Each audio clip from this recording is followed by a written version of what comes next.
Hello and welcome back to the Prison Officer Podcast. My name's Mike Cantrell. Today I've got a great guest I've been waiting a while to talk to and learn a little bit about, Judi Simon Garrett. She's been leading organizations that help people for more than 30 years, first as a senior executive in the federal government, and then as the chief operating officer of Jewish Relief Network of Ukraine. Judi spent 28 years working with the Federal Bureau of Prisons. She started as an honors attorney and worked her way up to Assistant Director of Information Policy and Public Affairs Division, where she was responsible for public and legislative affairs, research, security, technology, and information systems.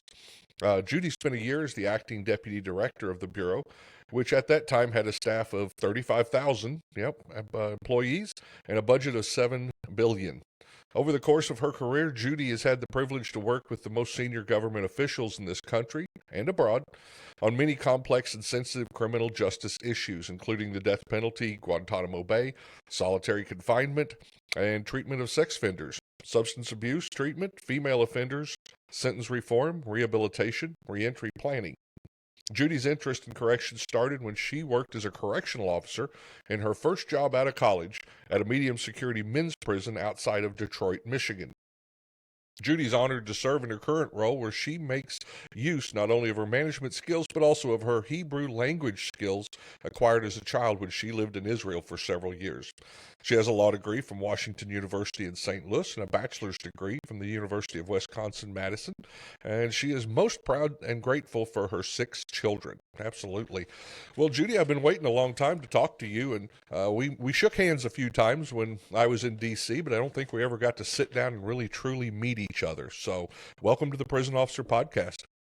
Thank you. Such a pleasure. Truly, Yeah. I really feel honored. Thank you. Yeah, I love having you on here. Anybody that's been in the Bureau of Prisons for very long, being in technology and everything and policy, you touched everybody at one time or another. So I knew who you were before I got there. I always start this the same. Could you take me back to where you came from and how you grew up and the path that took you here? Sure. Wow. Great question. I had probably one of the best growings up anyone could ever ask for. Grew up in a small town in Illinois, college town. My parents were both professors. Mm-hmm. Very idyllic. We could walk anywhere we needed to go. We could be outside till the, sun went down. Had 2 brothers, 3 boys next door. Got to be the consummate tomboy. Just a great life. My parents went to Israel back and forth several times. They were trying to decide whether to move there or not. It was very difficult then. We never ended up settling there, but I had the opportunity to go to school there and learn the language and get an understanding of a completely different culture and society, which was really fantastic. Absolutely. So I graduated high school young. I was 16, and probably a young 16, I would say, not because I was any genius by any stretch of the imagination, but in Israel, children start kindergarten a little bit younger. So that got me started earlier. And then I went to the magnet high school in town, which skipped 8th grade.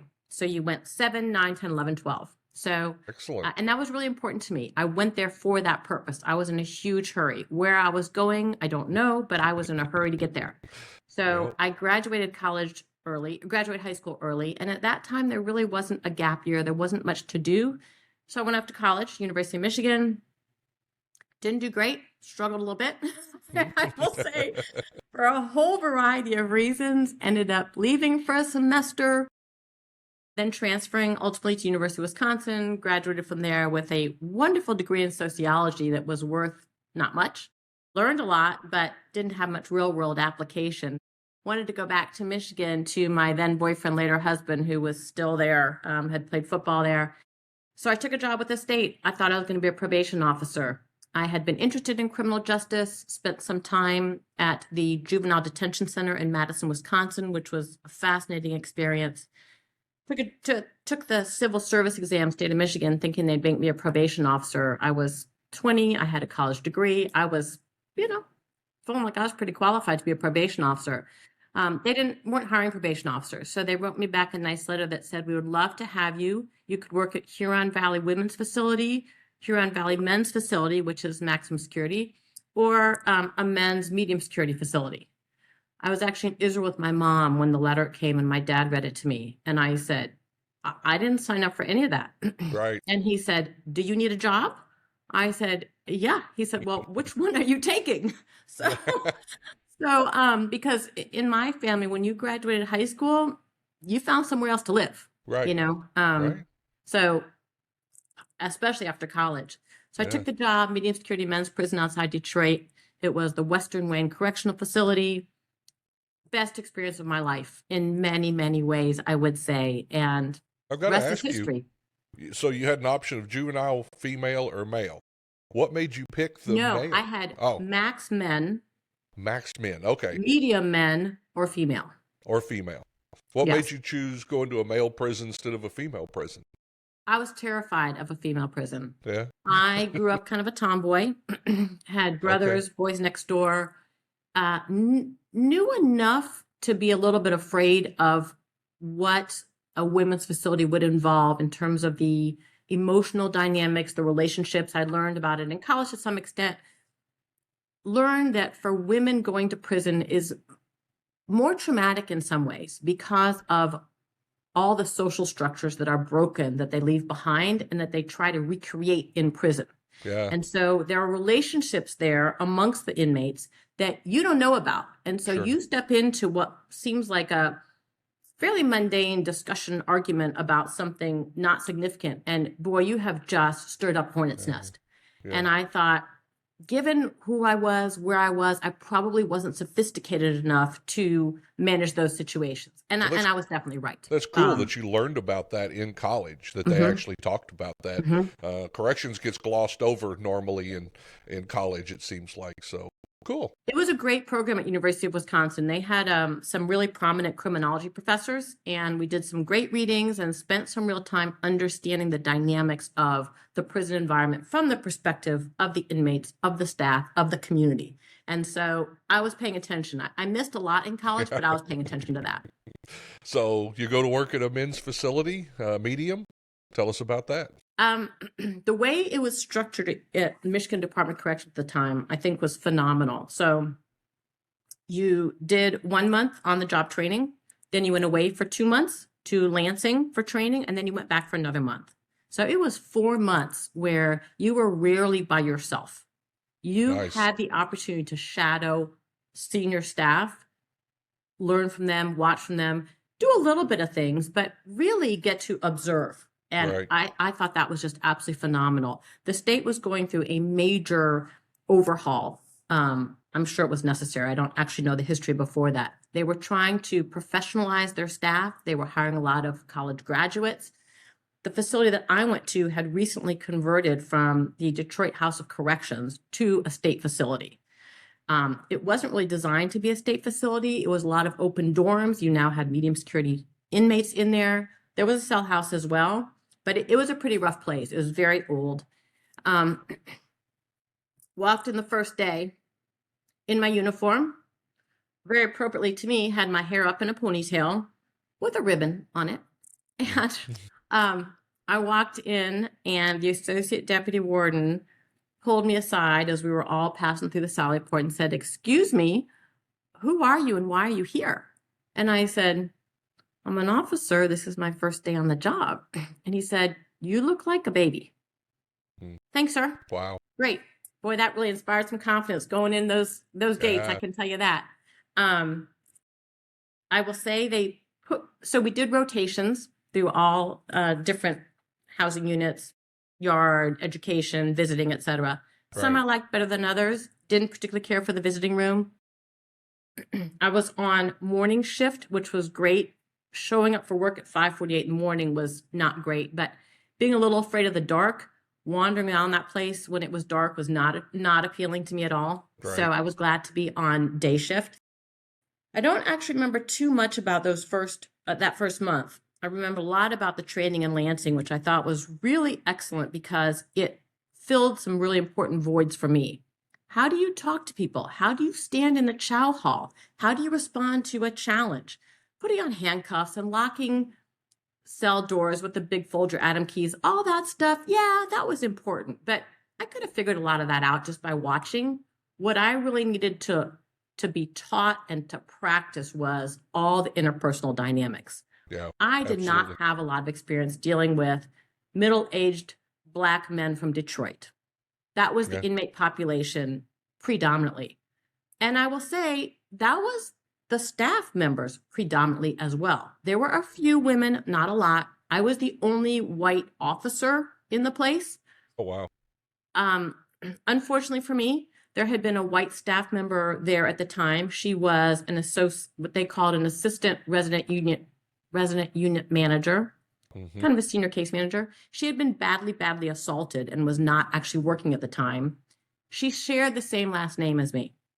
Oh, Mine was wow. Simon, hers was Simons. So from the first day I got there, everyone wanted to know if I was related to Randy Simons. Yeah, I quickly found out the right answer was no, and I was glad because it's not that she was a bad person, but this terrible thing had happened to her. So, sure. but the training was great. Those 2 months were really great training because they emphasized to us what a different environment we were going into and Yeah, how much we needed to understand and appreciate the impact of every word we said, every movement that we made, whether we stood in the chow hall like this or we stood in the chow hall with the hands behind the back, that all that stuff mattered. And we were communicating volumes about who we were, what we expected, what we wanted. And I took all that in because I was scared, of what was yeah, going to happen when I went back. Um, Not only did that help me know how to be a better officer, it helped me be a better boss, a better friend, a better peer, because it really impressed upon me how impactful our words and actions are all the yeah, time, all the sure. time. Yeah, Um, I was, spotlighted in that institution everywhere I went all the time because you could pick me out. You could see me. I stood out yeah, like a sore thumb. right. So I was hypersensitive about wanting to get this stuff right. And I also knew that there are no do-overs. Once you Right, establish your reputation in that facility, it is sticking with you forever. right. You don't get to come back and say, you know what, I didn't like the version of me you saw yesterday. I'm gonna give you a new version today. No. You get one shot and one version, and you're stuck with it. So that training was just invaluable. I can't say enough about it. Yeah, When I went back for my last month of training, pretty quickly, I will say they put me in control center. I don't know if they did that because they thought I couldn't handle it or if they thought I would be an asset. I don't know, wasn't my choice. right. But I can tell you that I only spent one shift a day in the control center. I usually spent on an average week at least 3 shifts working the housing unit, working the yard, working the kitchen, working visiting, because we did that much overtime. We got locked in Yep. over and over and over and over again. So I got plenty of experience working midnight shift, evening shift in all kinds of different places. And people were glad to see me get out of control center. I think they thought that, why is she in control center? What a Sure, privileged place to be. It sure. wasn't. It was an extremely difficult, pressure-filled environment. Like I still honestly sometimes wake up like, oh my God, did I sign that guy out? Did I get the count right? Like it was that stressful and scary. But people thought, that I was protected in there. And so they were testing a lot of times when I got out and went to the unit or went to the kitchen, especially. Yeah, Staff and inmates were testing me, I think, to see how I would react to being in a real environment and having to really work. right, And that was hard. right. It was very hard. Do you think a My lot of the only female existence was officers college. do you think a lot of the female officers go through that where, if they threw me in control, people wouldn't think twice about it. But they throw you in control and all of a sudden, oh, it's an easy job or it's this or they're hiding or whatever. Do you think a lot of that happens? Yes, I Or think at that least the especially. perception? Yes, there's no question about it. And because a lot of the people who are making these assumptions haven't worked in control, they don't know what it's like, how difficult it is. And most of them would much prefer not to be in control. It's a different level of stress. But I think in corrections and many jobs, lots of assumptions are made about who gets what and why. And as the person who may be perceived to be getting a break or favorite behavior, it's on you, as it was on me, to try to prove to folks that I am just like you, and I am trying to get through the day and doing the best job I can. And if this is where I am, I'm going to be the best person I can here. And if I'm somewhere else, I'm going to be the best person there. Any different from you, you just deal with it. Yeah. Life's not fair. Yeah. All the way around, it's not fair. That's probably the best thing you could have done, though, was work those overtime shifts and be seen on those housing units and get that respect, because that's what you were doing. I mean, they were giving you the respect when they saw you out there, Yep. not taking what you were given and doing extra. Yeah. And I remember being grateful because at the time, I was 20. I had no responsibilities at home other than 2 dogs. I remember looking at these poor women that were locked in at the end of their first shift, who had kids at home, who had spouses, who had parents, who had responsibilities they couldn't get to. And back then, you couldn't even tell anyone because we had about 12 minutes overlap in shift change to make a phone call using one of the very few staff phones outside the gates, because the staff phones inside the gates didn't work. And if you didn't get that phone call in that 12 minutes, you weren't calling. And so as much as I hated to stay, I remember thinking, better me than some of them, because no real big deal for me, but for them, it really sucks, Oh, yeah. I love your perspective on that. That's amazing. So at that point, are you thinking this is going to be a career, or are you thinking I got to get out of here and find something different? That's what was really interesting about it, Mike. So I knew before I finished college that I wanted to go to law school. Mm-hmm. Okay. I don't know why. I didn't have any particular desire to be a lawyer, but I didn't know what else to do. And in my family, more education was better than less.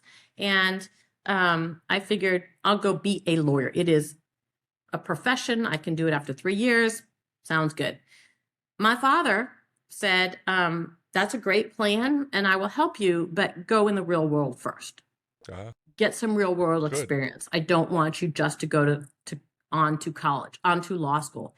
And I don't think it was because he thought it would help me know more about what kind of law I wanted to do or anything else. He just figured that it's a rite of passage, especially if you're going to go into a profession like a lawyer, where people sometimes become a little bit entitled, that it was important to have a job that was just kind of a working man's job. And that's all that I was going to get after college. And he thought that was exactly what I needed to do. All of us, my siblings included. So I went into this knowing it was for a year, and that helped me a lot, because when it was really hard and I was really tired or I was really scared or I was really mad, I knew there was light at the end of the tunnel. Okay. Yeah. I was smart enough to keep my mouth shut and not share that with anybody the entire year, because I figured, that just wouldn't be a good career move. So I never said anything. And after about 11 months, they said, great, you ready to study for a sergeant exam? I was like, no, actually, I won't be doing that. And I was very flattered that they asked me. They were promoting a lot of people quickly. I was flattered that they asked me. I declined. But so I already had that exit strategy before I walked in the gates. Okay. Excellent. So at this point, you went ahead and resigned, go to law school. Tell me a little bit about that. Were you still thinking corrections in the back of your mind every time that you were? Not, Okay. What I took away from that year in corrections was invaluable for a whole variety of reasons. But one thing that stuck with me was that I thought it would be really interesting to go into prison and meet all these people who had all these interesting stories and whose backgrounds were so different from mine. And I had a perception of some glamour associated, I think, with prison that many people have, right? It's cool, it's interesting. These are some people who are like mysterious and we want to hear about them and learn about them. And I came away with sort of the opposite impression, which was a lot of the people that I met inside, whether or not they're good or bad people, they had done some bad things and they had hurt a lot of people, and they weren't glamorous at all. And I believed they were deserving of my respect and my humanity and all that, but they were not deserving of my awe, my respect, my interest really in them. They just weren't. They were not the kinds of people who I wanted to spend a lot of energy on, because they weren't particularly good people. No. And so I grew a lot that year as a person, as a professional, and I was very grateful. But I was not drawn to continue working in corrections because I felt as though I had learned what there was to learn. Yeah. It's not a really complicated business. and spending a year and probably like 360 days of that year inside, often for 16 hours a day, I thought I kind of got what there was to get. Right. And I was done, you know? Yeah. So I went to law school, and for the first time in my whole life, I was good at it. Like, I got really good grades. I was shocked. I was not a super strong student before that. Okay. But I really applied myself, and I got really good grades, and I had really good job offers. And I got an interview with a judge, a federal district court judge in Washington, D.C., which I was surprised. I mean, I went to good law school, but I was still surprised because I wasn't anything really special, you know, Yeah. till I got my law school grades.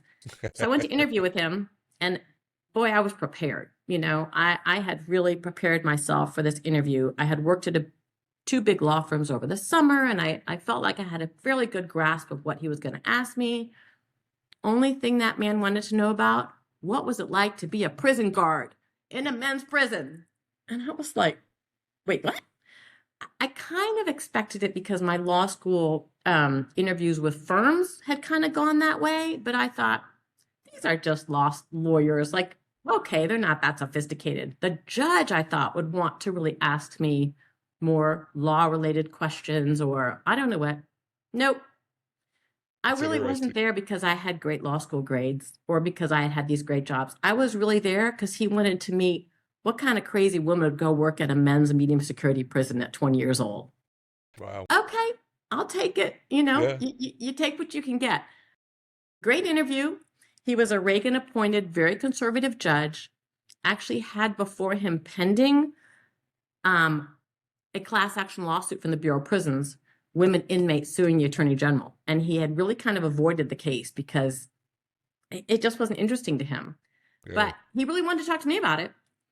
So great interview, got the job, spent the year clerking for this judge who was fantastic at a time when the U.S. Attorney in Washington, D.C. was Right. taken to federal court every drug offender that had 5 grams or more of crack.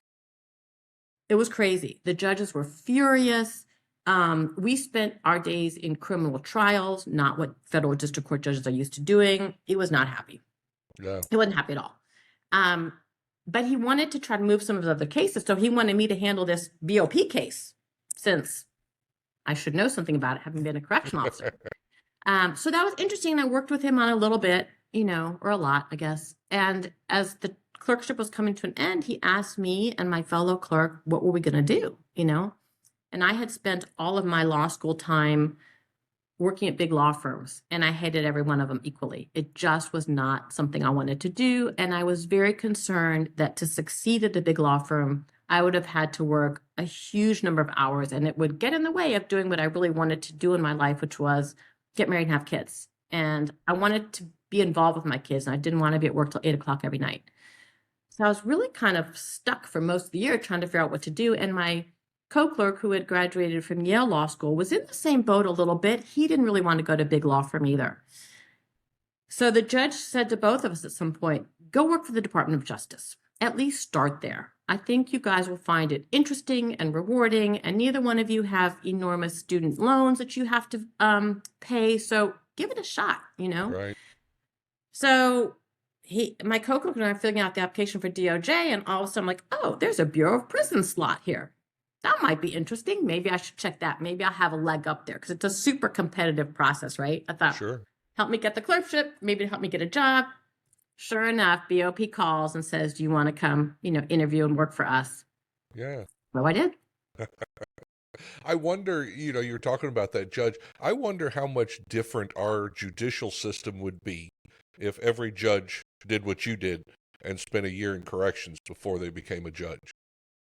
I think it would change the landscape tremendously.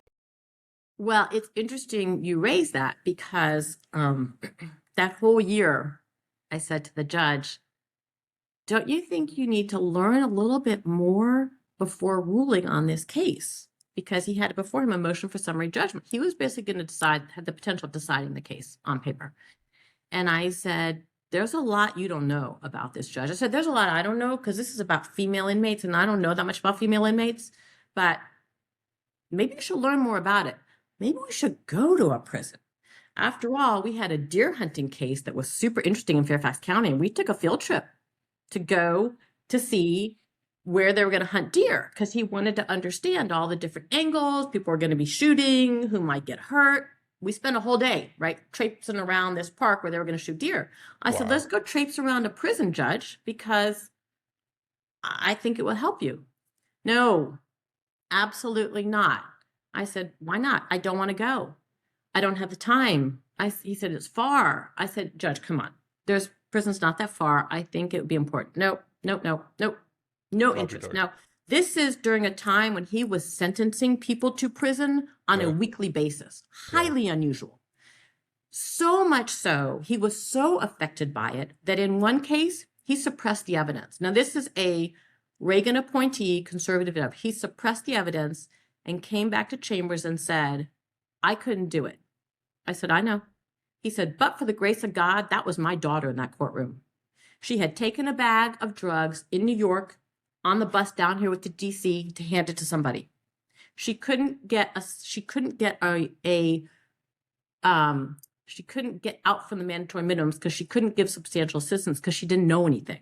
Right. And the prosecutor would not back off no matter what. So the judge suppressed the evidence. He said, I can't do it. It was shocking. Yeah. But that told me that he was really affected by what was happening to him in these cases.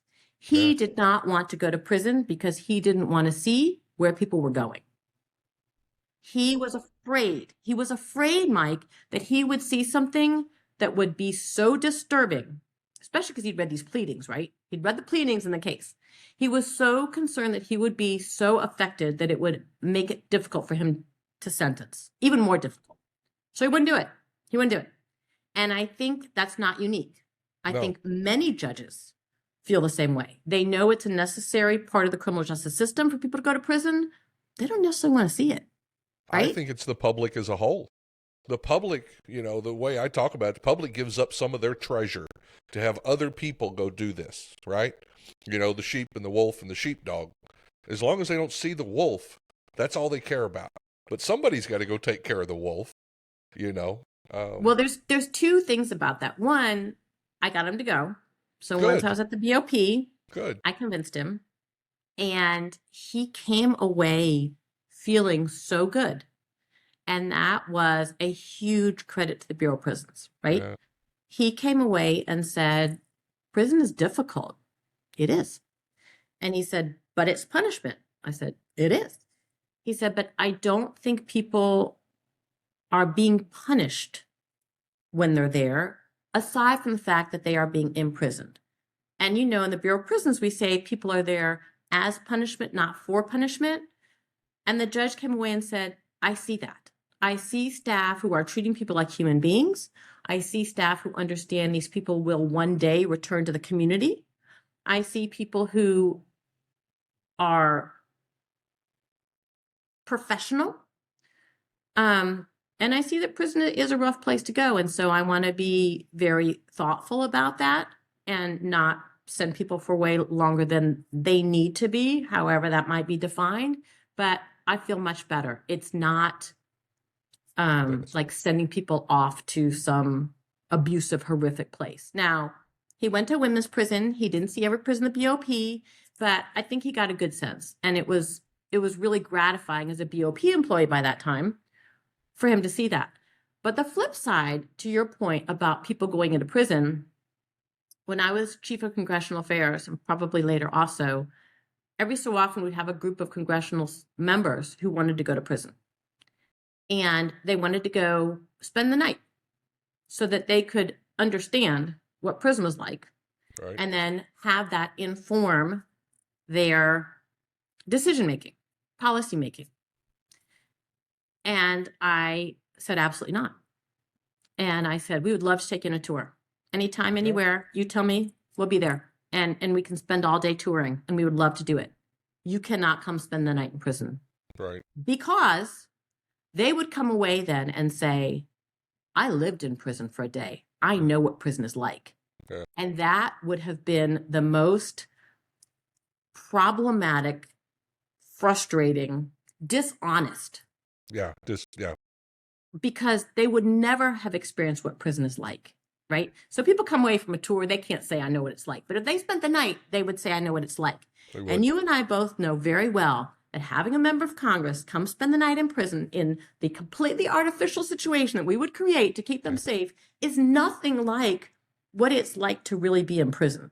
24 hours can't give you much anyways, but even still, it would have been so fanciful and so artificial that I said no. And I said no, and I said no, and I said no. And I was lucky that the director and the deputy attorney general and everybody else backed me up once they heard the explanation. Members were mad. They were very mad, even with the explanation. But the reality is it would have really harmed us and harmed inmates for them to come away and felt as though they knew what prison was like based on that ridiculous experience. Yeah. Not only the BOP, but all agencies. Do you think we could do a better job in America letting America see what we do? We're so closed up, and we've always been to where, we just don't release cameras. We don't release anything. So nobody gets to see the real prison. They get to see, all the TV stuff, Shawshank Redemption. And do you think we could do better at that? And how could we do better at that, do you think? That's the issue. Yes, much better. Okay. Much better. The question is, how do you do it? And it's something that we struggled with in the Bureau of Prisons for a very long time. The Bureau was probably the most conservative agency, one of the most conservative agencies in terms of allowing cameras in and allowing media in, because we were very afraid about people getting a distorted impression. It's not that we were afraid of what they would see, but it was the interpretation because they would lack the context. I think it's hard. We tried to do some filming. We did allow some different outlets to come in and do some filming. Some was better than others. But prisons are very complicated places. I don't have to tell you. And there's a lot more than what you just see, When I worked for the state, anytime I walked in that yard, there'd be about 400 people screaming. It wasn't anything special about me. That's just how a lot of state facilities are. And it's just somebody different, somebody novel, whatever it is. You walk into a federal prison, you can hear a pin drop, right? People don't believe me. They think I'm making it up. And I'm like, go try it. You can hear a pin drop. If you can't, there's a problem. When I walked into Leavenworth, I was more afraid than any place I'd been because it was quiet and it looked peaceful. I had just finished reading The Hot House. I knew that wasn't the case. I knew there was a lot of stuff going on and some really dangerous people, but you don't see it. And unless you really know it, you don't even feel it. Like you just know something is off. So when you bring someone into a prison to film, what do you show them? How do you figure out, without staging stuff, how to really give them a complete picture of what's going on? Pete Early spent a whole year. Now, don't ask me what director Mike Quillen was thinking about when he let him in there. It is the craziest thing ever, honestly. But Pete Early, after a year, really got an understanding because he would hang out with the inmates. He'd hang out with the staff. He would talk to people in the community and the family. Like he invested a year understanding and then writing about it. He got some stuff wrong. There were people upset on all sides, which tells me it's probably about the right amount of mistakes all the way around. But it took him a long time, a really long time to understand it and be able to put it together and tell a story. So if you let someone in with a camera for a day or 2 days, how do you make sure that they really explain it accurately and completely so that people come away with an understanding of what really is involved, not just one instant here or there that then creates this narrative that's not true? Right. Well, in your career, you had several times that you dealt with public perception with Guantanamo, solitary confinement. Tell me about some of your challenges with those things. I think solitary, the bad word, is probably the most challenging and still is to this day, where many, many people believe that if you take somebody out of the general prison population and put them in a restricted housing environment, solitary confinement, that you are sentencing them to death, that you are punishing them, that you are harming them, creating long-term psychological damage. and that you are doing that without regard to that person's needs and health.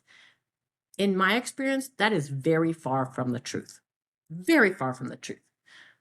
First of all, there is no solitary, right?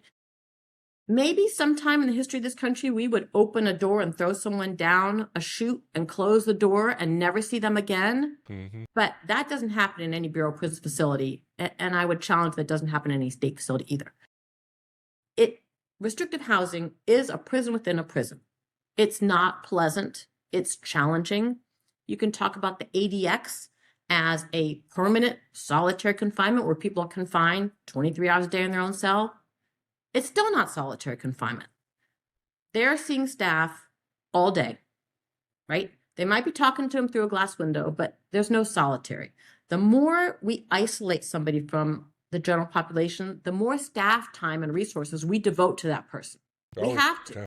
Yep. We have to cater to them and come see them and check them and feed them and medical checkups and psychological checkups and all that. So there's no isolation. There's no solitary. But there are lots of times where you have to take someone out of a general population and put them into another more restrictive environment.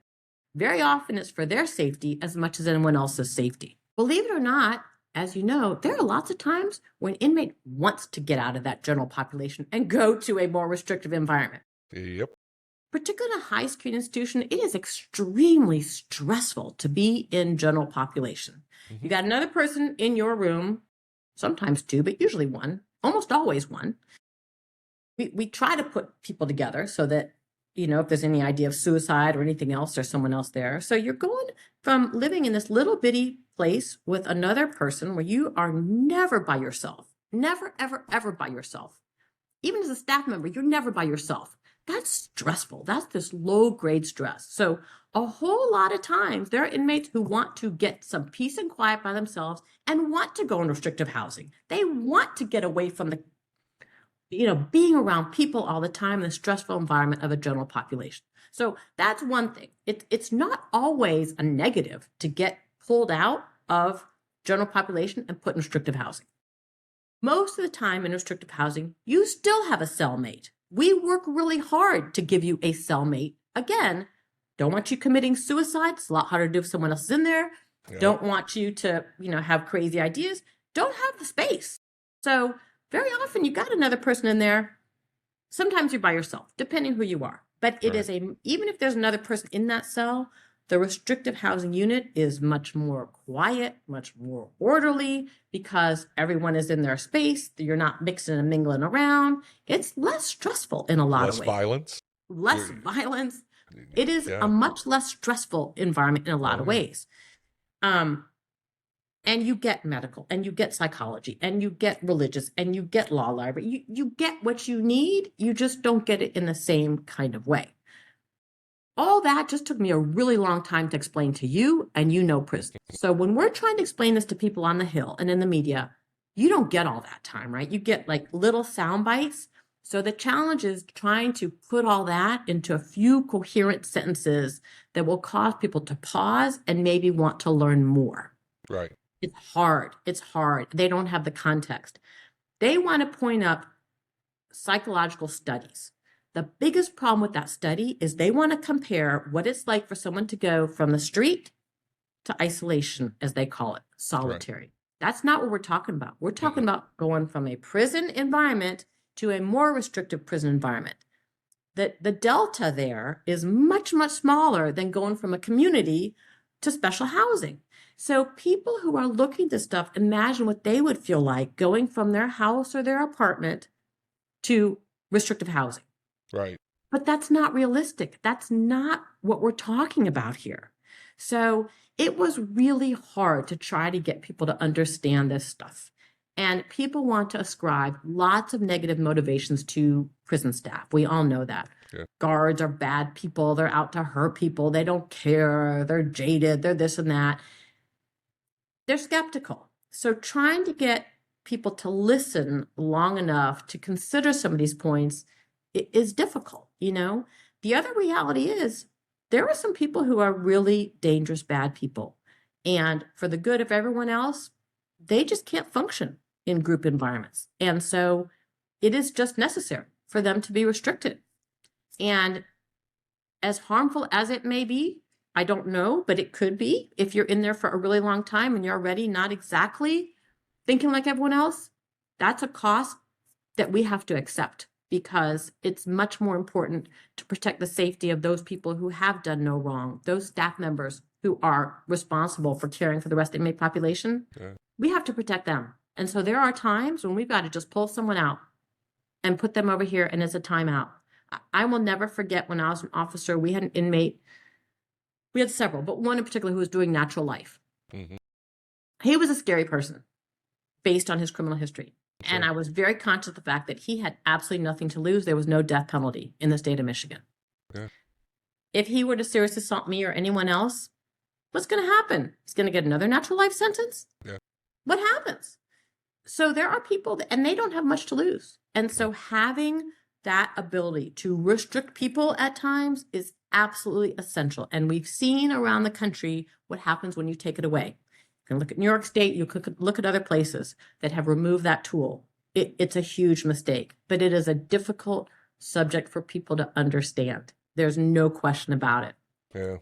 I think we're doing a disservice these days. I don't think we've talked about this. I've mentioned it on here a couple of times, but language matters so much. And so many of these agencies are trying to talk about justice impacted individuals and residents and all this stuff. And I don't have a problem with the name, but we're lumping everything from that guy you're talking about to a camper into one name. And inmates aren't all made the same. There's inmates that never want to draw Social Security. They don't care about retirement. They don't care about people. Those are a whole separate conversation than the camper that's going to go back out in a day or two. And I don't know how we change that language, because it's getting so infiltrated in the media right now. Well, the funny thing is, that guy, he'll tell you. He won't hide the fact who he is, what he is. I used to process inmates out when I was in control center. And there were people who would come in and out a good 10 times, because Michigan had a parole system. And they would tell you, Miss Simon, I'll see you again. And I was like, why? You don't live where I live. I'll be back. Why are you coming back? I will. I just know that's just who I am, what I am. And I'm like, yeah. And there are people who will fault the prison system for that. Why aren't you fixing him? A story that I was told when I was an officer state of Michigan has stuck with me to this day. It was the most powerful discussion I've had on the topic of inmates, rehabilitation. It was my associate deputy warden. His name was Lou Myers. He had been an inmate, Jackson State Prison. He was a bank robber from Detroit. Came from a long line of bank robbers. His father, his uncles, his grandfather, all bank robbers. He went to prison at about maybe 19 or so, young man, caught with robbing a bank. And he said, after not being in prison too long, he looked around and said, I don't think I want to do this for the rest of my life. I think I want to break out of this mold. So he learned to read. He'd never read before. That really started to open his eyes. And he quickly realized that he needed to cut contact with his family entirely, because they fully expected he was going to come back out and join the family business and continue to help them rob banks. And he did not want to do that. So he educated himself. He cut himself off from his family. He was fortunate enough to be in a situation where he helped out a staff member. Now, those special paroles were always a little questionable, because it was sort of creating an incentive for a staff member to get hurt and then someone come to their rescue. So most places don't do it anymore, but that's what happened. And I don't know the details, except that he helped a staff member out from a very dangerous situation. The state told him, we will give you an early parole, a special parole, on the condition that you come back and work for us. Crazy, right? Wow. This was the late 70s, I think, because I was there in 86 and he had already risen to an associate deputy warden. So this is the 70s. Interesting. Terrifying for him, right? But he's like, okay. They're like, you don't have to come back to Jackson. We're going to put you somewhere else, but you got to come back and work for us. So he did. And he worked his way up to be an associate deputy warden. And he said to me, nobody changed me. Nobody told me. I figured out that I wanted to do something different. And those staff helped me break out of those molds. And when my family was trying to visit and call and everything, they helped me separate, right? He changed completely and then came out and had this great life. I mean, he retired from the Michigan Department of Corrections, et cetera. It was phenomenal. Nice. But it really emphasized to me the value of the Bureau's philosophy and mission for decades, which was it's our job to give people opportunities to change. It's our job to expose them to programs, to help them understand that they can change, that they can gain skills and education and come out and take a different path. But ultimately, it's their decision whether or not they want to change or not.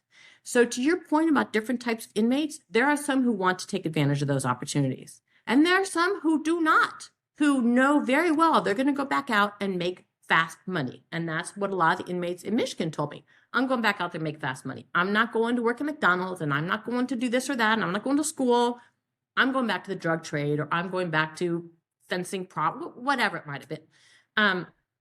And I think, and as staff members, we kind of learn who those people are, right? And we know who to be wary of and who not to be so wary of because of what their long-term goals are.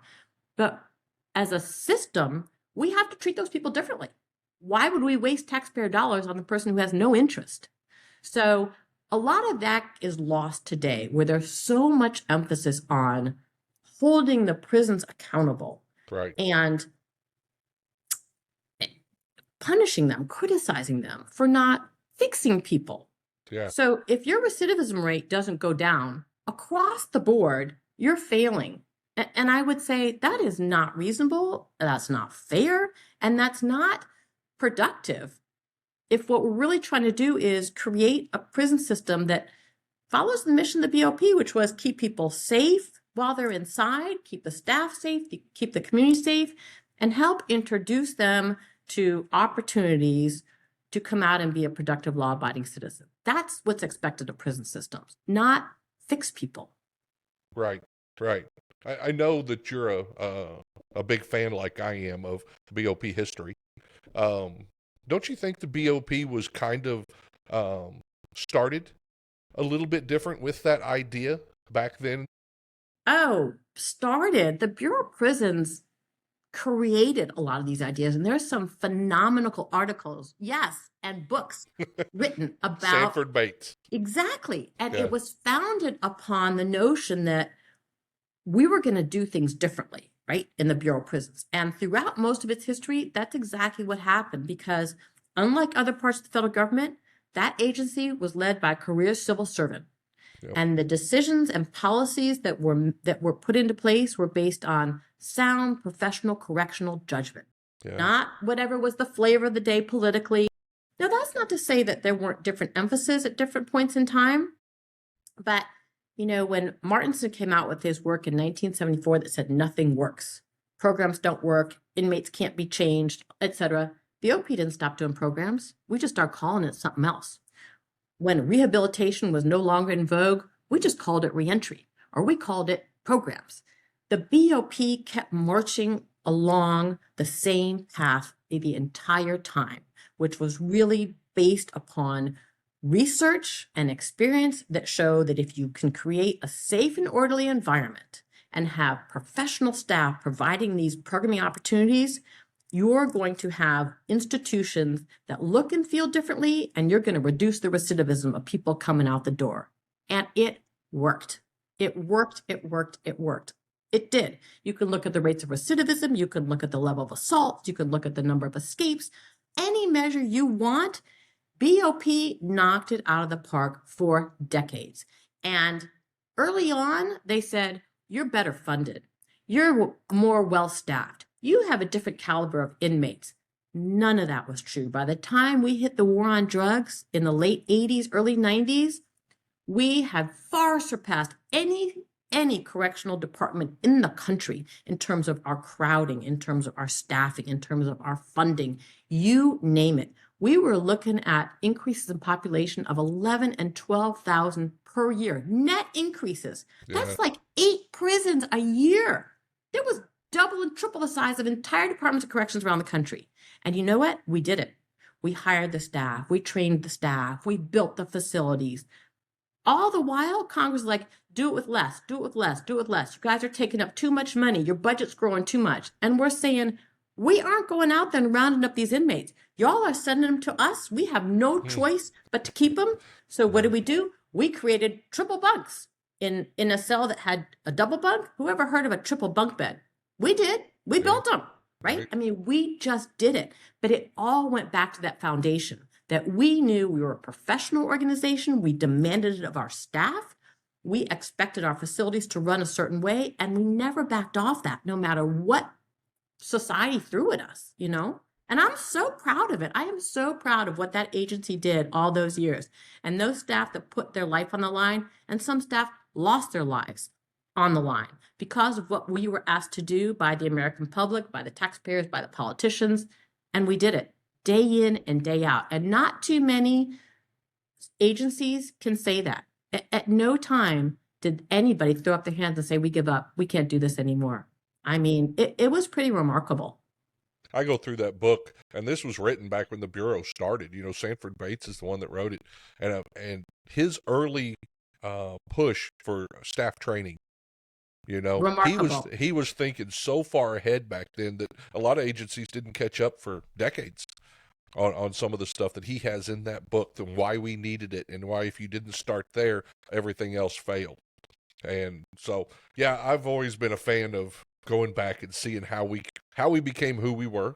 Mm-hmm. And you know, and maybe you know this specifically, but there was only like 7 directors over the course of 60 years, am I right? Something like that? Yeah, it was really remarkable. Yeah, It was, especially again, in it was government. yes, because it was the career civil service appointee, and it was people who came up through the ranks who understand what it was like.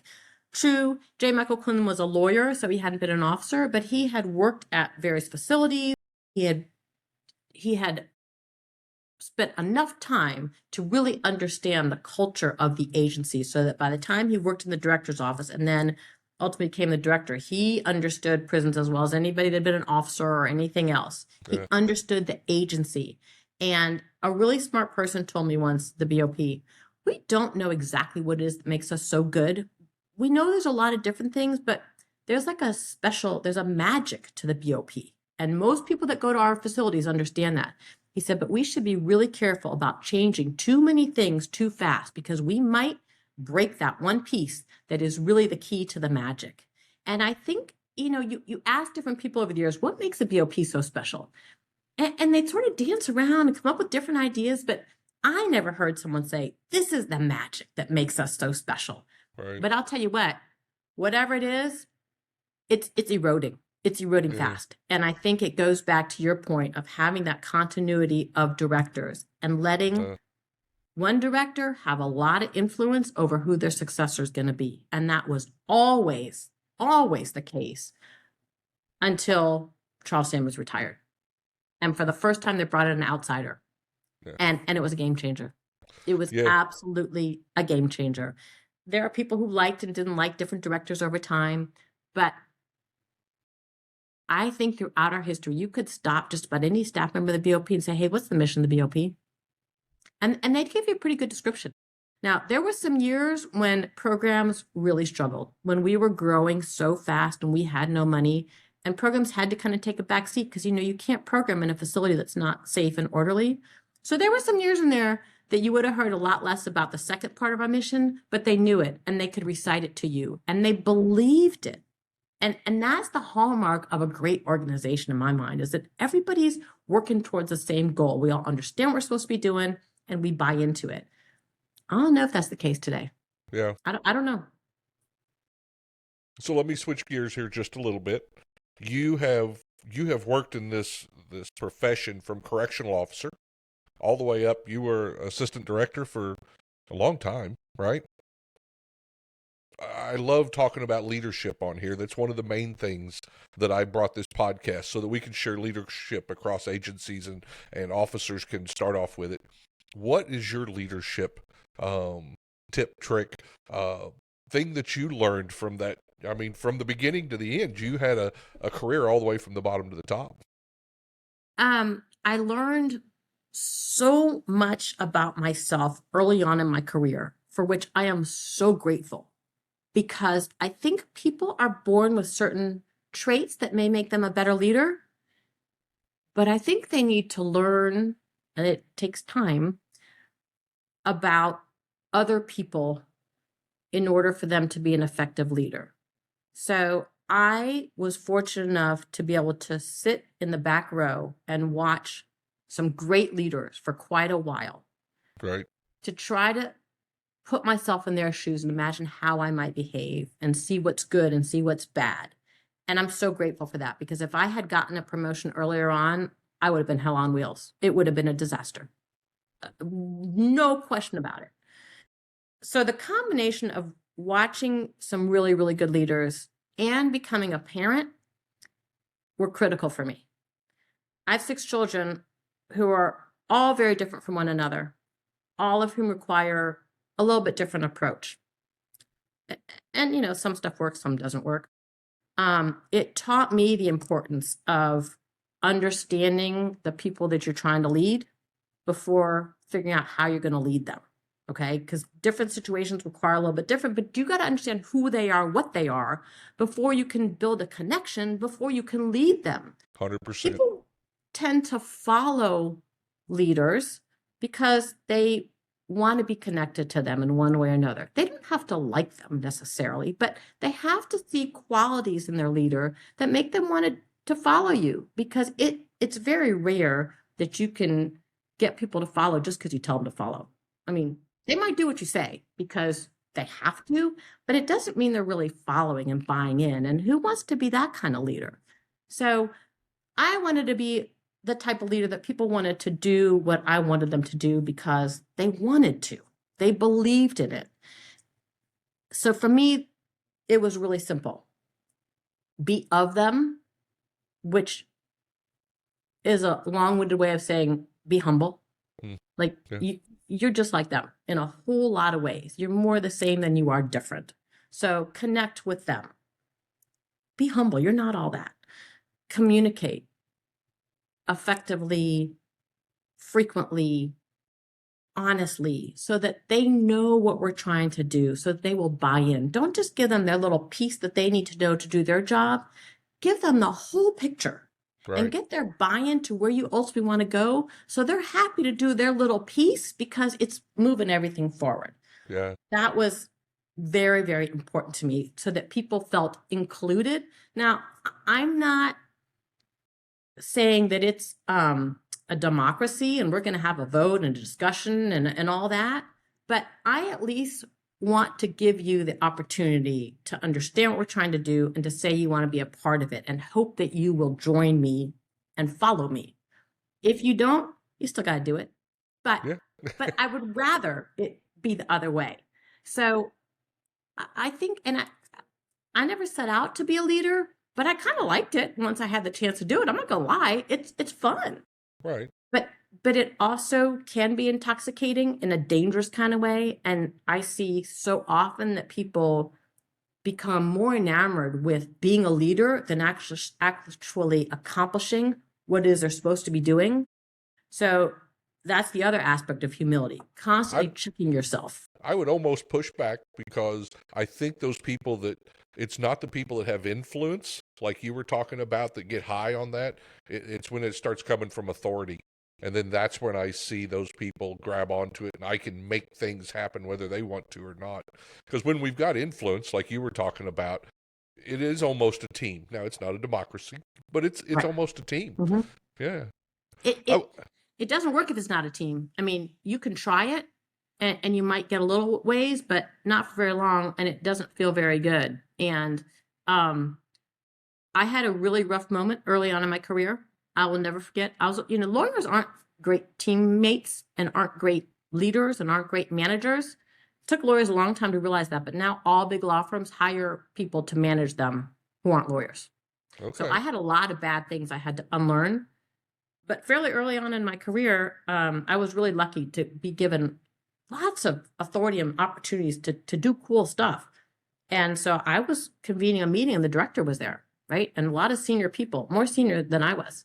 And I was pretty excited to be able to show the director that she had done the right thing in putting me in that role.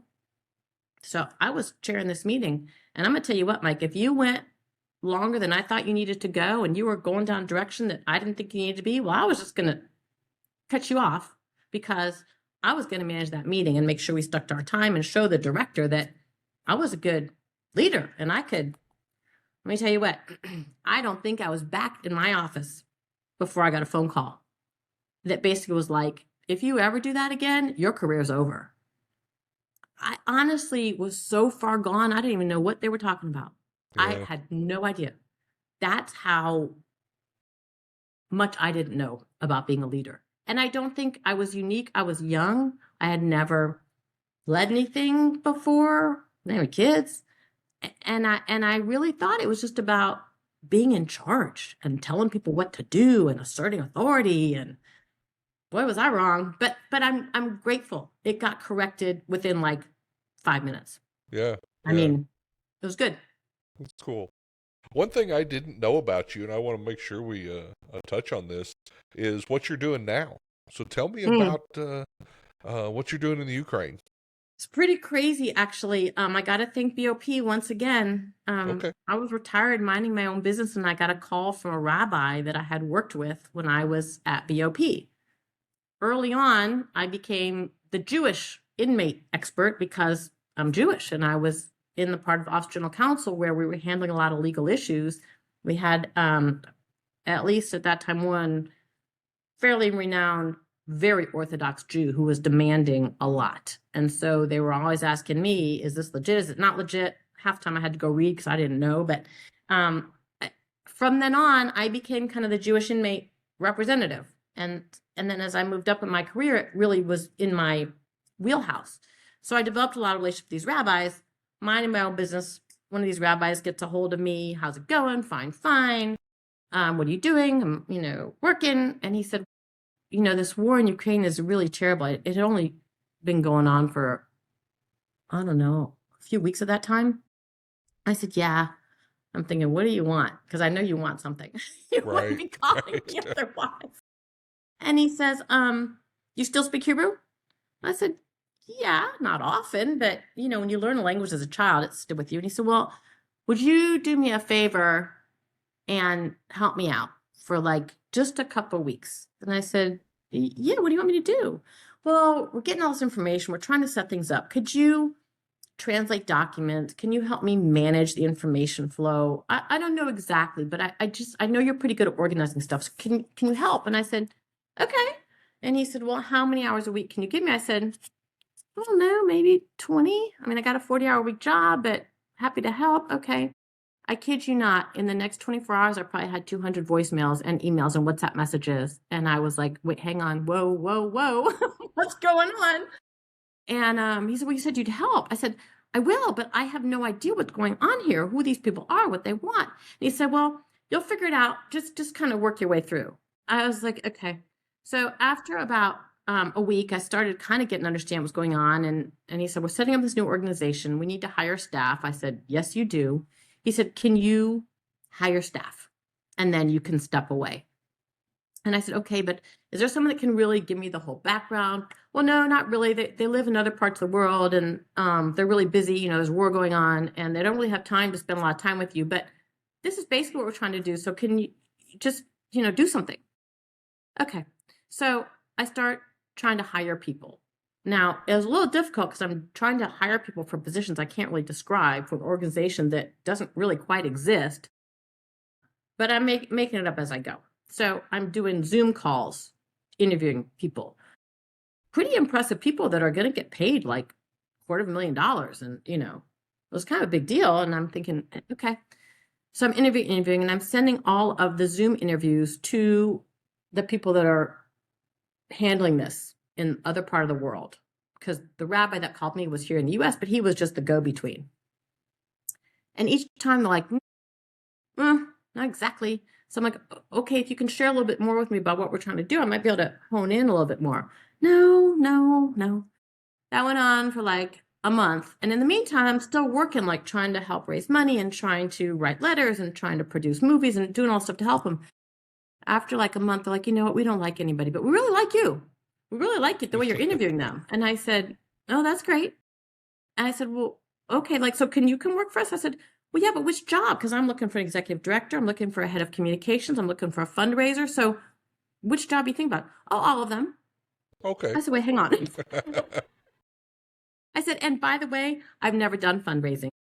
I don't know anything about philanthropy. I don't really know much about the Jewish community, honestly. Like, oh, you'll figure it out.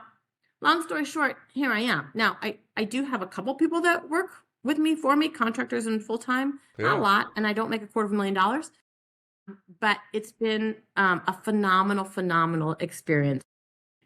Support 50,000 people on a regular basis in Ukraine with food, with medicine, with medical care. And it's so real and close. So I have a database with all the names, the different people that we serve. It's not like I'm just sending over, here's $20,000, do something with it. Like I can see who's getting what with that money. Nice. So I'm not actually connecting them with a doctor because I'm here in the US. We have a group in Ukraine that does that. But it feels very close and impactful because I can see the money that we're bringing in, the work that we're doing. Yeah. So it's been, and it's a really tragic situation, in Ukraine for a long time. It's personal to me because my grandparents and great grandparents come from that part of the world. Some of it Ukraine, Belarus, it all borders used to move. And I'm proud to be able to tell my kids that I'm doing work that really helps people very directly. Honestly, I used to feel like that at the end of my day at the BOP, and that was one of the things that was so cool about my job was that I could be on the Hill negotiating some legislation or defending a policy, but then at the end of the day, I was usually the last one there on the 6th floor, and I would answer the phone, and it would be a lawyer or a family member or someone else that would tell me about something that was going on. Sometimes it was real, sometimes it wasn't, but almost always I would follow that trail and see what it was. And there were more times than not that I was able to actually get someone a halfway house place that they needed or get someone the medicine that they needed because something had just, slipped and they were trying to get a hold of someone. And it was so gratifying at the end of each day to say, wow, like I might have just did something that helps 150,000 inmates or 200,000 inmates or the family members, but I also touched this particular family member and actually helped them. Yeah. That was cool. That doesn't happen very often in Washington when you work for an agency of that size, Yeah. And so when I left the Bureau, I really wanted to do something where I felt like I could still have, a real impact on people on both the macro level and the micro level. So who knew answering that phone call from the lawyer really allowed me to continue to do that kind of work. And it's been really cool. Wonderful. Well, I'm not only happy for you that you get to do that, but what a wonderful thing to be a part of, and to help people like that. So, is there some way that people can give to that organization? All day, any day. Okay. all they have to do is go to our website, which is www.jrnu.org.